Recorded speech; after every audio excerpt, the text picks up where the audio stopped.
मी ध्यानलिंग घरी कसं नेऊ शकतो? नाही नाही, ते तुम्ही न्यावं म्हणून तिथं आहे. मी ते इथं माझ्या ताब्यात ठेवलेलं नाही आहे. ते तुम्ही न्यावं म्हणून आहे.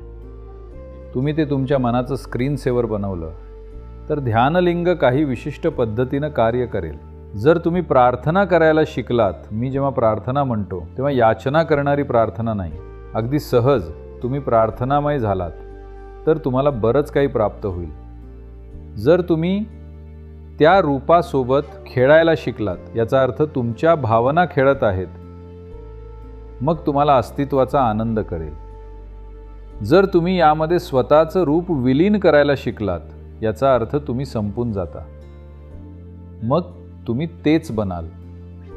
तुमच्याकडे असा पर्याय आहे ध्यानलिंगाबाबत.